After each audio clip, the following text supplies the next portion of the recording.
What is up sa inyo mga Papi Cooks, Jimo Rosic here. Eto, kung makikita nyo itong hawak ko ngayon ay ito yung swing arm ng Aerox V1.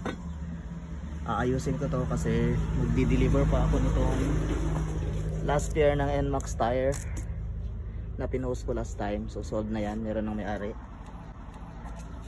Ito issue nito, papalitan ko tong bearing ng swing arm. Yon, pag nagbe-brake yung may-ari nitong unit, lumalagotok, and pag tinutulak yung motor na hindi umaandar, let's say ililipat natin ng lugar, ay para siyang tunog may kadena.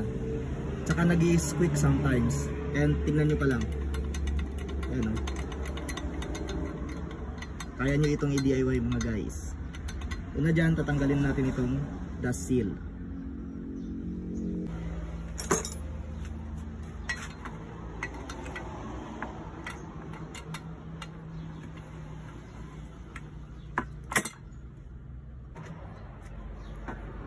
Tapos sa version 1, meron siyang circlip. Hindi siya kaparehas sa version 2 na nakabolt na tatlo.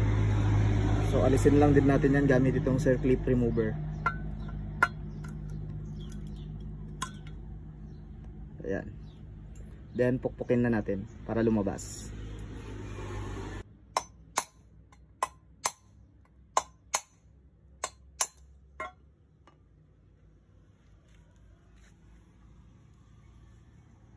Ito siya guys, sira na siya. Log talaga.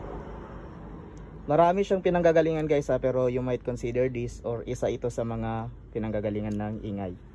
Palitan lang natin. Meron to nabibili sa Yamaha, sabihin nyo lang swing arm bearing ng Aerox or NMAX, pare-parehas lang naman yan. Pero pag wala kayong mabilhan nung stock talaga is ang size nito ay 6303. Yan. Mas mura ito guys, mahal din yung genuine. Ang gagawin nyo lang dito, alisin nyo yung seal, tapos lagyan nyo ng grasa. Ito yung sinasabi ko sa inyong seal, meron siyang rubber seal dito. Yung iba kasing bearing, wala siya. So alisin natin to, then lalagyan ko ng grasa. Ayun guys, nabalik ko na. So dahan-dahan lang sa pagpukpok kasi baka mabasag nyo yung pinaka swing arm nito. So huwag nyo kakalimutan ibalik yung circlip.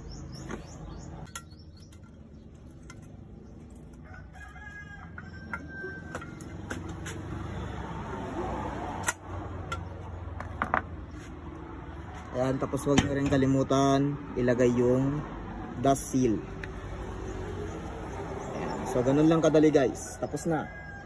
Then ibalik nyo sa mismong unit ng motor. Ayan, bago na yung bearing, wala nang alaw. Ayan o, rinig na rinig.